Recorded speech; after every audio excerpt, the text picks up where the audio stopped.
이러한 문제들 때문에 또 정부가 최근 공시가격 제도 개선에 나선 것 같은데요. 어떻게 좀 개선을 할까요? 네, 일단 이제 정부에서 추진했던 방향은 다음과 같은 것 같습니다. 첫 번째로요. 거래 사례 및 감정평가 선례 등의 분석을 거쳐서 정확한 시세를 파악하려고 노력을 했던 것 같고요. 이런 이제 정확한 시세를 기준으로 해서 심사 절차를 굉장히 강화해서 공시가격을 정확하게 시세와 정확하게 반영될 수 있도록 노력을 했다. 이렇게 보시면 좋을 것 같은데요. 원래 이제 공시가격들을 내었던 과거의 이제 시스템들은요. 단순히 전년도 공시가격을 기준으로 해서 소폭 조정해서 공시가격을 결정을 했었습니다. 그렇기 때문에 사실은 원래부터 낮았던 공시가격을 가졌던 주택들 같은 경우에는요. 그 전체적인 전국의 상승률만큼 올라갔기 때문에 계속해서 저평가되어 있던 이런 이제 문제점이 있었던 것을 개선을 하기 위한 노력이다. 이렇게 보시면 좋을 것 같고요.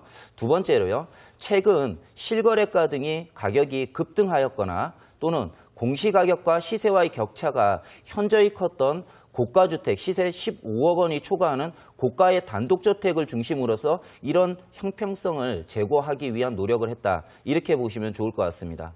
그리고요, 이와 반대로 서민 부담을 감안해서 상대적으로 고가에 비해서 현실화 비중이 높은 중저가 단독주택 같은 경우에는 시세 상승률 수준만큼만 인상함으로 인해서 중저가 주택 같은 경우에는 과거에 가졌던 그런 이제 시스템을 가지고 평가를 함으로 인해서 이 조세 형평성을 맞추려고 노력했다는 부분이고요. 이런 부분을 중심으로 해서 이제 저소득층이라든지 또는 그런 분들에게는 건강보험료나 기초연금 및 생활보장급여 등이 영향이 최소화될 수 있도록 이번에 공시가격들을 현실화시켰다. 이렇게 이제 얘기를 하고 있는 것 같습니다.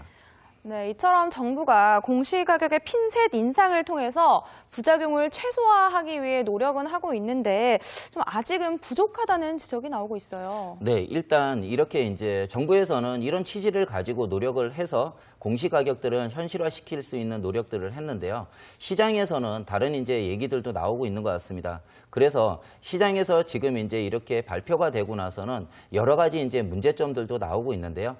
앞에서 제가 말씀드렸다시피 지금 국토부에서 고시하는 표준주택 공시가격과요. 그리고 그 표준주택 공시가격을 기준으로 정해지는 개별주택 공시가격들 차이가 굉장히 많이 늘어났다. 이렇게 보시면요. 아무래도 표준지로 선정된 주택 소유자 같은 경우에는 가격이 많이 인상분이 많이 반영되었다고 볼 수 있고요. 그에 반해서 개별 주택 공시가격으로 결정된 주택 같은 경우에는 그만큼 반영이 되지 않았기 때문에 바로 옆집이라도 공시가격 차이가 굉장히 많이 나는 그런 이제 볼멘 목소리가 나오고 있고요. 이런 부분들이 아무래도 조세의 형평성 부분에서 굉장히 문제가 있지 않느냐 하는 이의 신청들이 굉장히 많이 일어나고 있는 것들이 사실인 것 같습니다.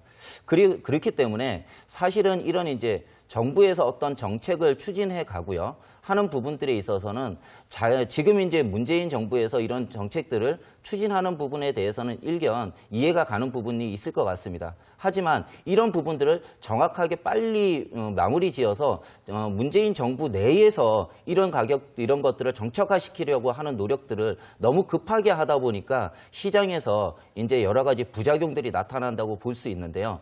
그렇기 때문에 이런 이제 정책들이 마련되어지고 정착되어 가기까지는 시간이 좀 필요한 것 같습니다. 그래서 공시가격의 결정 과정을 국민에게 투명하게 공개할 수 있는 시스템을 만들고요. 그런 이제 정책 방향을 정리한 로드맵을 제시함으로 인해서 공시가격 시스템이 앞으로는 좀 더 중장기적으로 이런 볼멘 목소리가 나오지 않는 안정적인 정책으로 가져갈 수 있는 그런 노력들이 정부에서 좀 더 필요하지 않을까 생각이 듭니다.